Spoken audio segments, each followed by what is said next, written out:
জামালপুরের বকশীগঞ্জ সীমান্তে এক ভারতীয় নাগরিককে জোরপূর্বক পুশিনকে কেন্দ্র করে চরম উত্তেজনা বিরাজ করছে। এই উত্তেজনা বিজিবি, বিএসএফ ছাড়াও ছড়িয়ে পড়েছে দুই দেশের জনগণের মধ্যেও। বুধবার বিকেলে দুই দেশের জনগণের মধ্যে ধাওয়া পাল্টা ধাওয়ার ঘটনা ঘটেছে। এক পর্যায়ে বাংলাদেশিদের ধাওয়ায় পালিয়ে যায় ভারতীয়রা। জানা গেছে, বুধবার সকালে বকশীগঞ্জের রামরামপুর সীমান্তের 1082তম পিলারের কাছে এক ব্যক্তিকে পুশিনের চেষ্টা করে। এ সময় বিজিবি ও স্থানীয়দের বাধার মুখে পুশিন চেষ্টা ব্যর্থ হলেও শূন্যরেখায় ফেলে রেখে যায় বিএসএফ সদস্যরা। শূন্যরেখা থেকে ওই ব্যক্তি বাংলাদেশে প্রবেশের চেষ্টা করলে বিজিবি ও স্থানীয়রা বাধা প্রদান করেন। পরে আবার শূন্যরেখায় চলে যায় 60 বছরের ওই ব্যক্তি।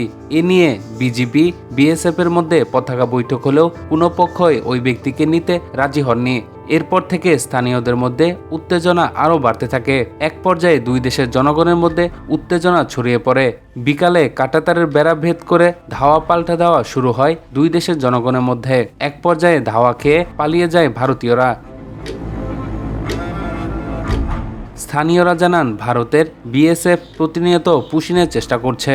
আমরা বিজিবিকে সহযোগিতা করতে গেলে তারা উত্তেজনাকর পরিস্থিতি সৃষ্টি করে। বিকালে ভারতের কয়েকজন যুবক বাংলাদেশিদের লক্ষ্য করে ঢিল ছুড়লে আমরাও পাল্টা ঢিল ছুড়ি। আমাদের প্রতিরোধের মুখে তারা পালাতে বাধ্য হয়। জামালপুর ৩৫ বিজিপির অধিনায়ক লেফটেন্যান্ট কর্নেল হাসানুর রহমান জানান, সীমান্তে শূন্যরেখা অতিক্রম না করতে প্রত্যেকটি নাগরিককে অনুরোধ করছে। এ সময় তিনি বিজিবিকে সহযোগিতা করতে স্থানীয়দের প্রতি আহ্বান জানান।